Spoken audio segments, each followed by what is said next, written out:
If you're thinking about just what the brain can do, I like using just crazy, gnarly examples. I used to work in an Alzheimer's clinic when I was trying to get into medical school. And once in a while, these older folks, they would have dementia. Parts of the brains would literally wither, like the flesh would wither. It's not just the thinking and the electricity. Right. And hidden painting abilities would come out. So you see, and I'm not talking like they're gonna be in a museum at some point, but a dramatic change in the way they wrote, in their ability to paint landscapes. And you see the before and after pictures.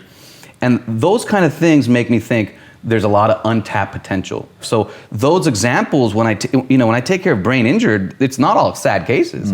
They can be phenomenal in some ways. And you learn that there's so much going on in the brain that we are not seeing on the daily level. So I think there's a lot of potential we haven't tapped into, and that we could if we structured things better in our daily lives, as also in the ways we approach our kids and the next generations that we were talking before we got started. That's what I want to dive into. So how much of brain training is real? I know for a minute it was like brain training is everything, and then it was like, no, it's all BS. Yeah. And then you talk about that specifically in the book. What's the conclusion? So the conclusion is anything difficult where you have to think is good for your brain. If you ask Usain Bolt, how do I get stronger legs? Run. It's intuitive. But the flesh in our skulls, it's meant to think and feel. And that is the power of self-growth. And it's a thinking machine, it's a thinking flesh that you actually have to use or to protect itself, because it's an energy hog, right? It's 3 pounds, but uses 20%. If you're not using parts of it, it'll program itself to let those parts of the garden wither. So the diversity of thinking and the depth of thinking, just one level past what you're used to, is the way to keep the whole garden flourishing. And it is a garden in there. There's chemicals, there are things moving, there are different types of brain cells. It's not just neurons. So I always try to give that metaphor analogy, if you will, that it's a garden and you have to irrigate it and stimulate and tend to all the corners, particularly the ones you're starting to neglect. Maybe it's your left hand. Getting out of the box and engaging the recesses of your mind is the most important thing. And then you have then the creative things happen. You don't just sit down and have them happen. You got to work and dream and go hard, and on top of that, something creative can happen. Need motivation? Watch Top 10 with Believe Nation. Hey, it's Evan Carmichael, and I make these videos because you are probably the most ambitious person in your circle, but you know you're capable of more, and you get that push by surrounding yourself with the best. So today, let's learn from one of the best, Dr. Rahul Jandial, and my take on his top 10 rules of success. Enjoy. Rule number 2, improve your mindset. Being in a better frame of mind, exercising, eating right, being calm, stress, all of that changes things physiologically that make your whole body better at fighting cancer. That we agree on, that's measured. Now, let's go back to the brain as a garden. Yes. So can we cultivate that part of the garden, or can we cultivate a garden that lean towards a positive mind frame, right? Yes. Because if bombs are falling, even the most optimistic garden will go into a threat response. Right. You don't only want to be chill. You don't only want to be positive. You want to be aware. You want to adaptive. you want to be flexible. You want to be all these things. So let's say there is an external stress around, yet you're too jacked up. You're too stressed. That's a common ailment of city life, at least here where we have safety. This is really fascinating. It's one of my favorite things that I love talking about. You remember we talked about the reptilian brain? You get knocked out and you stay awake. And then we talked about the mushroom canopy. Well, there's another one in the middle called the limbic system, but I call it the emotional brain. The categories are not that simple, but it's got its own little anatomy.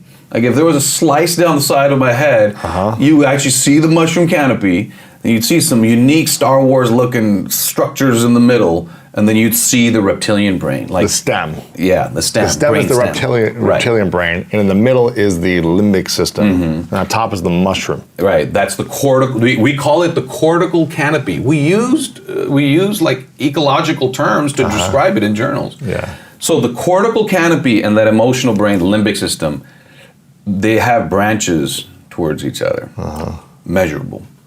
And so when somebody goes from age 16 to being wild to being 18 and more composed, let's say adolescence, the structure of the brain hasn't changed.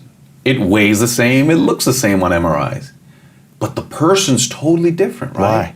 Well, because of the cultivation of thought from the cortical canopy, the mushroom cap, to the emotional brain, as they integrate more, you're able to say, hey, maybe don't run across that freeway, or Right. maybe wear that seatbelt. So It's learning. but it's interacting with emotions. At the same time, you don't want to be emotionless.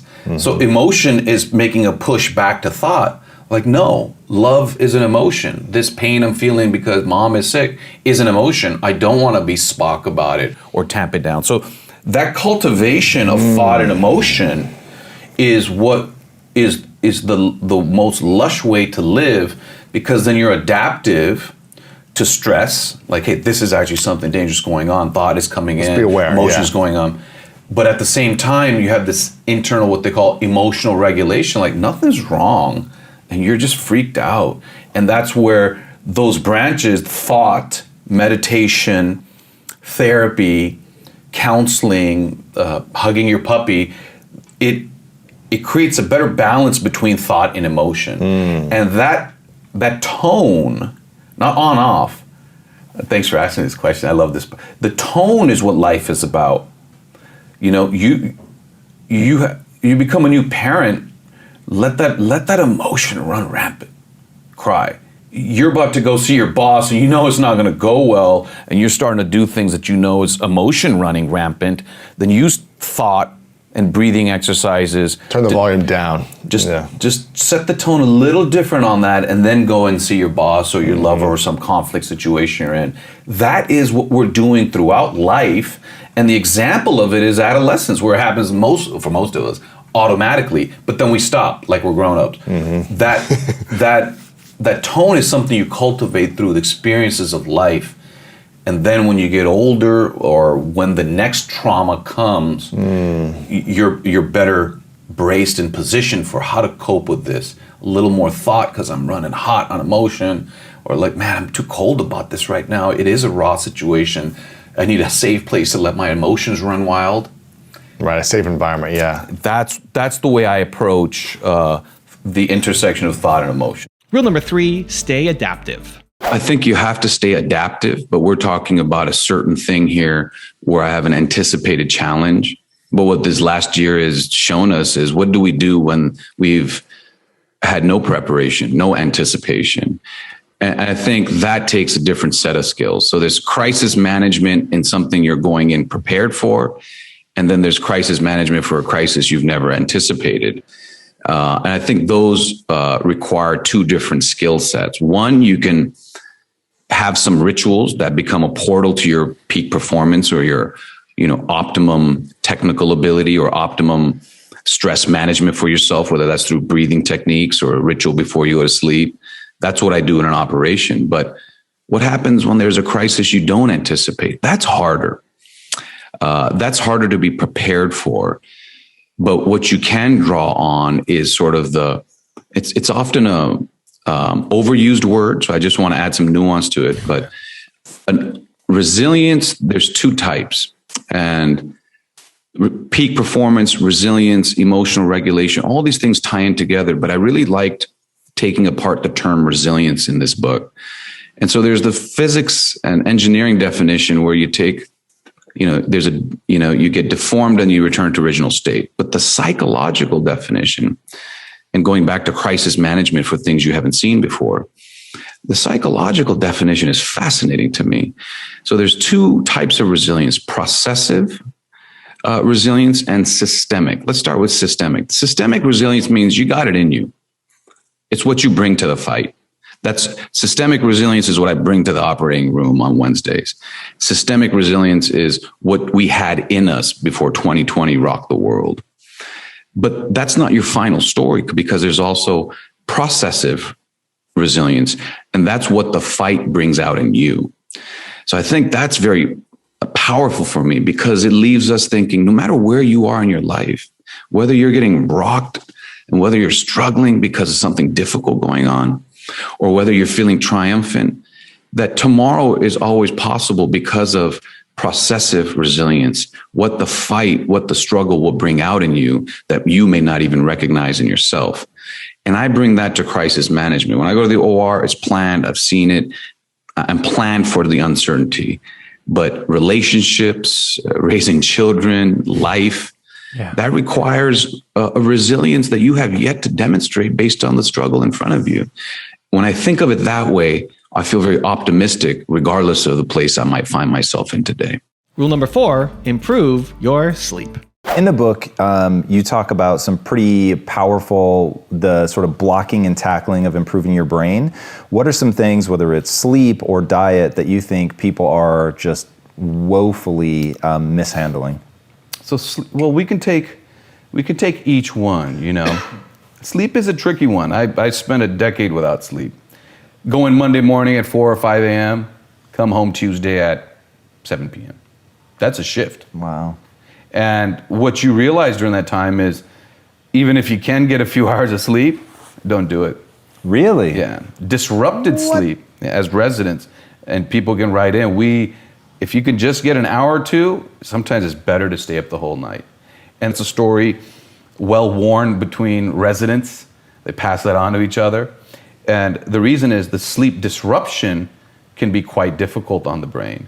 And so if you're going to get 5 good hours of sleep going on to people who aren't in surgical training, maybe that's better than 7 hours of disrupted sleep where your phone is going off and different things are pinging your way. So that's one lesson I think people should understand.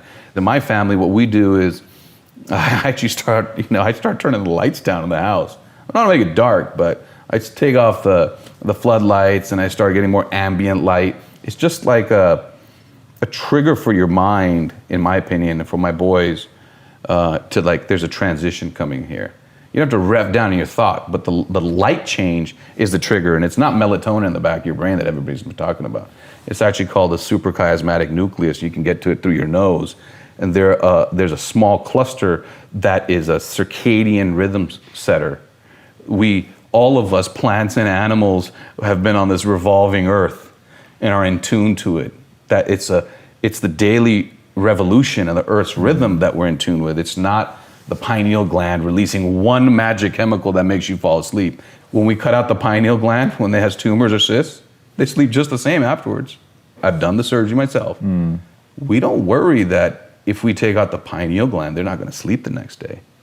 And that's the only thing that makes melatonin.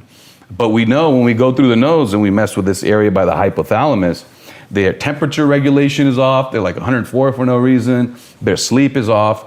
So sleep is a very complicated thing that cannot be addressed just with melatonin. I believe you can catch up on sleep during the weekends. And the way to get in the sleep rhythm is to not have a stimulant and start shaving the light as you get later on at night. That's the way I would approach, all the issues with sleep that are going on. Also, to make sure you're actually taking action after watching this video, I've designed a special free worksheet just for this video. The worksheet will highlight all of the lessons learned in this video, as well as pull out our 3 favorite learnings and quotes that will inspire you to actually do something. The worksheet will also give you space to write down what your key takeaways are and your specific plan of action to make sure you're getting results. If you want the worksheet designed specifically for this video, absolutely for free, there's a link in the description below. Go click on it and start building the momentum in your life and your business. I'll see you there. Rule number 5, become psychologically resilient. For 100 years, we thought the brain was static. You get these 100 billion neurons, that's all you got. Then we started finding little niches, germinal niches, like parts of your garden that can create new plants and flowers. And so those germinal niches will make new brain cells. Not if you're under too much stress, they stay dormant. If you're stress-free, they stay dormant. Hey man, why kick up? So there's this eustress, this sort of EU, meaning, a healthy stress, a challenge, a responsibility, having to cope, being just a bit out of your comfort zone. That is actually the cue for those neural stem cells to gestate and deliver little baby neurons that go to our hippocampus, which is part of the emotional brain and memory region. So that's biology that is out there for 20 years. And I like the way you frame that, because I find that my patients have become frustrated. Some people that, I'm not resilient. These aren't static moments of arrival. These are processes. You're coping. And resilience is also a word that I struggle with because the way it's been shared is not the way I've come to understand it. So there's two types of psychological resilience. It's not just coming back to your old form, like an engineering definition. It's more about a new, more fortified version of your own self. And there's two types. There's systemic resilience. That's what you got in you. That's what you bring to the fight or the struggle.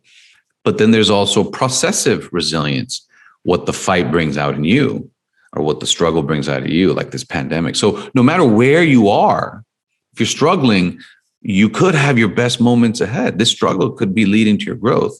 If you're doing well, great, continue to do well. That leaves people more empowered rather than, I'm struggling, so I'm not resilient.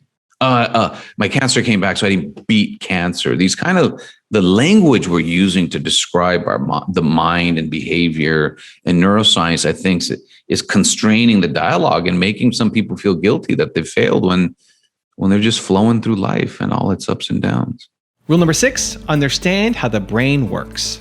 The problem is thinking in terms of something being linear or wires.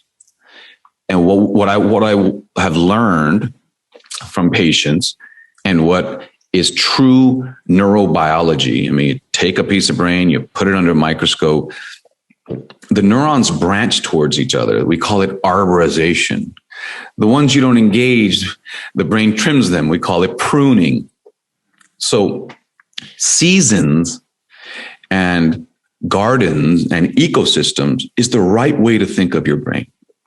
And that's something cancer patients too. There will be a season of growth, but there will also be a winter. That doesn't mean the winter puts you back. It's not 2 steps forward and 1 step back. It's you're pulsing through your life. There are moments of triumph, but that's not forever. Maybe that's springtime. And there are moments of tragedy or difficulty, and that's not forever either. So if we really start to see our brains, and I just wish I could show people, it's like 100 billion electric jellyfish crammed into a skull that's floating in clear liquid, spraying chemicals and electricity like it's aurora borealis. If we knew we are like that in our skulls, I think we would see our mind and reactions and behavior differently. And I think your word season is spot on. There are seasons of growth, and there are seasons of, sort of winter and loss. And there are also sort of seasons within the brain where things are dormant. There are brain cells that are dormant until you have a certain stress. And that's the cue for them to activate. If the stress is too high, they stay dormant. If there isn't any stress, they stay dormant. So if we start to think of our brains as gardens, it fits more with the patterns of life that cancer patients have. A very difficult diagnosis. What do you do next? Just suffer for the 3 years ahead or the 13 years ahead? So they bring in this concept of the seasons of their year, difficult moments, surgery, chemotherapy, radiation. That was a difficult season. After that, they have some vitality and a good window to see family and travel.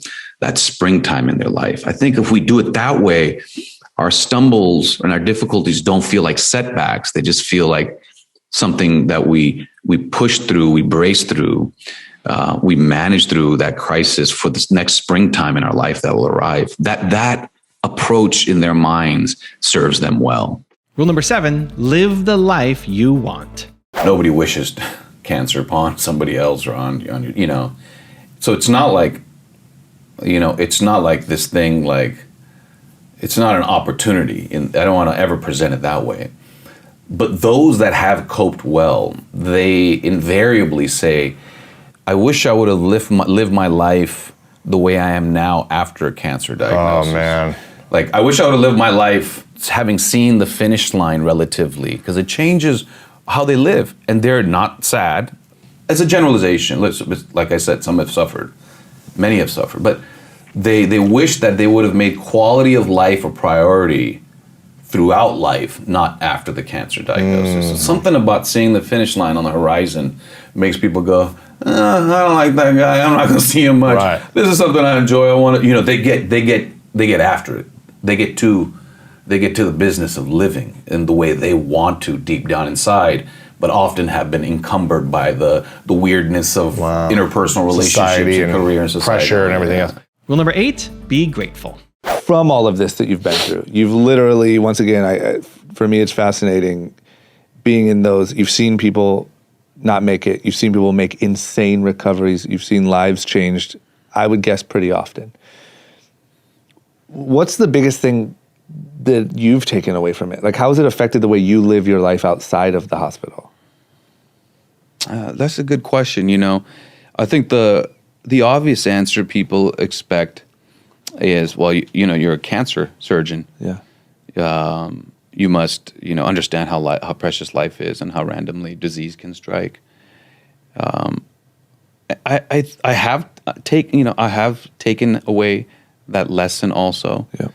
But the biggest lesson I've taken from all of this is that I could have been a very different person without my circumstances. So just let me layer that answer a little bit. Yeah. Like, I don't want any credit for what I've done. Mm-hmm. A lot of things went my way. Mm-hmm. I put work into it. But I'm seeing that, I was born to the right family.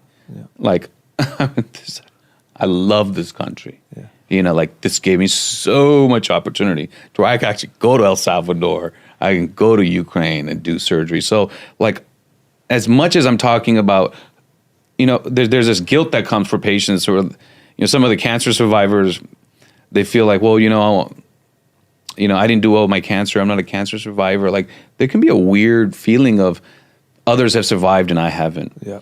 So my life is steerable, but I've realized I have to be very thankful for just the right set of opportunities, environment that I fell upon or were given to me. Yeah. The best partner, Danielle, best parents. Yeah. Got a great squad. Kids are just, my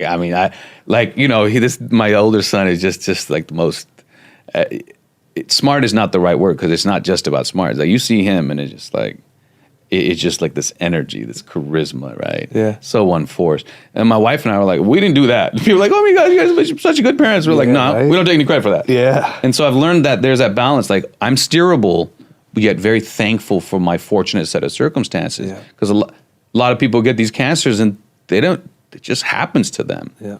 So it's that weird steer the components that I can, and endure and enjoy the luck that's fallen upon me. And that's that balance I'm always trying to deal with. Yeah. But the steerable thing is good. If I'm doing great because I've been lucky, steer myself into savoring it. Yeah. If something tough has happened in my life, steer myself into enduring it. Yeah. So I'm still driving, but I'm adaptive. Yeah. Like, my frontal lobes are driving my life this moment and tomorrow, but I'm adaptive to everything that's still happening in front of me. Yeah. And that keeps it from being simple, like mindfulness of dishwashing. And then, because I think that hurts people to be like, what do you mean, man? I'm struggling right now. And these people are so happy on TV and on these websites. Yeah. For each individual brain, you are new every day. You are steering through the triumphs and the tragedies. I think that's a biological lesson. That's not like that's actually what's happening inside. The electricity, the chemicals, the flesh is different every day. Rule number 9, embrace the struggle. The life at its depths also reveals its heights, meaning that people who are struggling can also demonstrate tremendous powers and strength and growth that they didn't know they had in them. And to witness that has been powerful. And the second thing I would say is that no triumph or tragedy is forever. And I have seen that in families going through very difficult stuff. And so if we see our lives and the moments in our lives as seasons, enjoy where you're at. And if you find yourself in a difficult place, that too shall pass and there will be a new season after that. Those are the lessons I've learned.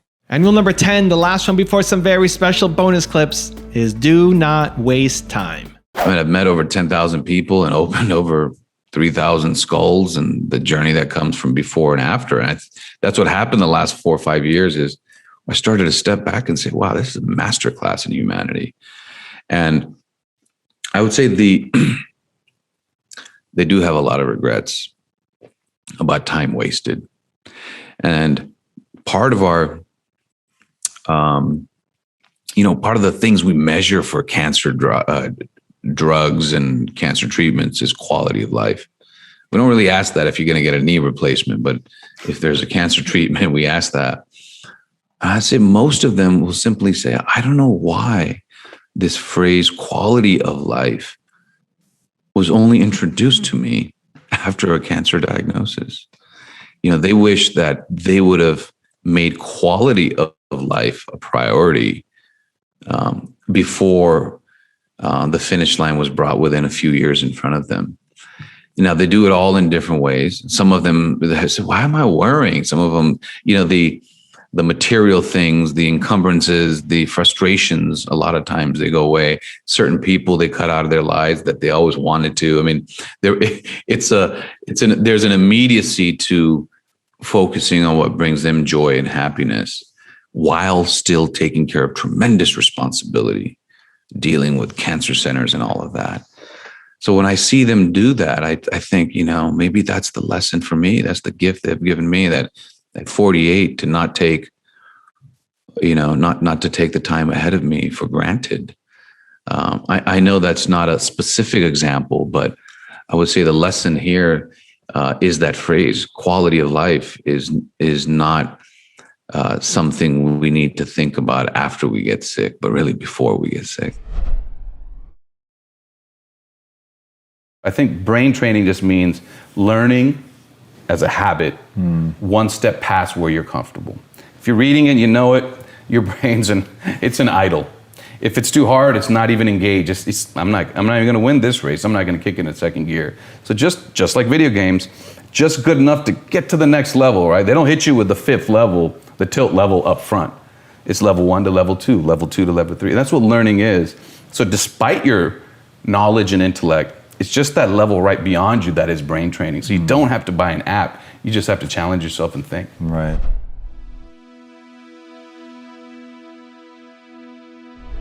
Because you made it this far in a video, I want to celebrate you. Most people start and don't finish. Most people never actually follow through. Most people say they want something, but they don't ever do the work to actually get it. But you are different. You are special. Believe Nation, you made it here all the way to the end, and I love you. So as a special celebration, if you put a hashtag Believe down in the comments below on this video, I will showcase you and celebrate you somewhere on the screen in a future video because you are awesome. For 10 more amazing rules from Dr. Daniel Amen, check the video right there next to me. I think you'll love it.